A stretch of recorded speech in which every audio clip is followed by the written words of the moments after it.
वाल्मीकि रामायण के अनुसार उर्मिला जनक नंदिनी सीता की छोटी बहन थी और सीता के विवाह के समय ही दशरथ और सुमित्रा के पुत्र लक्ष्मण को ब्याही गई थी। जब राम और सीता के साथ लक्ष्मण भी वनवास को जाने लगे तब पत्नी उर्मिला ने भी उनके साथ जाने की जिद की, परंतु लक्ष्मण ने उन्हें यह कहकर मना कर दिया कि अयोध्या के राज्य को और माताओं को उनकी आवश्यकता है। उर्मिला के लिए यह बहुत कठिन समय था। ऐसे में जबकि वह नववधू थी और उसके दाम्पत्य जीवन की तो अभी शुरुआत ही हुई थी। लक्ष्मण के वनवास जाने के बाद उर्मिला के पिता अयोध्या आए उर्मिला को मायके चलने का अनुरोध करने लगे ताकि मां और सखियों के सानिध्य में उर्मिला का पति वियोग का दुख कुछ कम हो सके। परंतु उर्मिला ने अपने मायके मिथिला जाने से इनकार करते हुए कहा कि पति की आज्ञा अनुसार पति के परिजनों के साथ रहना और दुख में उनका साथ न छोड़ना ही अब उसका धर्म है। यह उर्मिला का अखंड पतिव्रत धर्म था।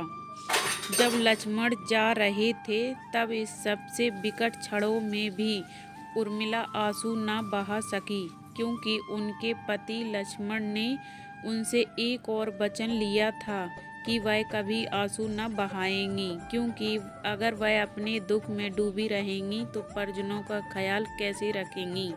लेकिन अब सवाल यह उठता है कि लक्ष्मण अपनी पत्नी उर्मिला से 14 वर्ष तक दूर रहे तो उर्मिला ने इस दौरान क्या किया।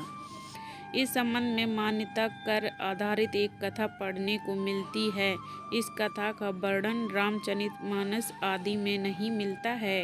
कथा यह है कि रावण के पुत्र मेघनाद को यह वरदान था कि जो व्यक्ति 14 वर्षों तक सोया न हो वही उसे हरा सकता है। हालांकि लक्ष्मण अपने भाई श्री राम और भाभी सीता की सुरक्षा और सेवा में इतने लगे रहे कि वे 14 वर्ष तक सो ही नहीं पाए। कथा अनुसार उनके बदले उर्मिला 14 वर्ष तक सोती रहीं। रावण के वध के बाद श्री राम, सीता और लक्ष्मण वापस अयोध्या लौटे और वहां प्रभु श्री राम के राज तिलक की तैयारी होने लगी। उस समय लक्ष्मण जोर जोर से हंसने लगे। जब लक्ष्मण से इस हंसी का कारण पूछा तो उन्होंने जो कहा कि सारी उम्र उन्होंने इस घड़ी का इंतजार किया था कि मैं अब श्री राम का राज तिलक होते हुए देखूंगा, लेकिन अब उन्हें निद्रा देवी को दिया गया वो वचन पूरा करना होगा जो उन्होंने वनवास जाने से पहले दिया था। दरअसल निद्रा देवी ने उनसे कहा था कि वह 14 वर्ष के लिए उन्हें परेशान नहीं करेंगी और उनकी पत्नी उर्मिला उनके स्थान पर सोएंगी। निद्रा देवी ने उनकी यह बात एक शर्त पर मानी थी कि जैसे ही वह अयोध्या लौटेंगी उर्मिला की नींद टूट जाएगी और उन्हें सोना होगा। लक्ष्मण इस बात पर हंस रहे थे कि अब उन्हें सोना होगा और वह राम का राज तिलक नहीं देख पाएंगे। उनके स्थान पर उर्मिला ने यह रस्म देखी। लक्ष्मण के उर्मिला से अंगद और चंद्रकेतु नाम के 2 पुत्र तथा सोमदा नाम की एक पुत्री उत्पन्न हुई। अंगद ने अंगदियापुरी तथा चंद्रकेतु ने चंद्रकांतापुरी की स्थापना की। उर्मिला के पतिव्रत का बल। एक अन्य कथा अनुसार लक्ष्मण की विजय का मुख्य कारण उर्मिला का पतिव्रत था। मेघनाद के वध के बाद उनका शव श्री राम जी के युद्ध शिविर में रखा हुआ था।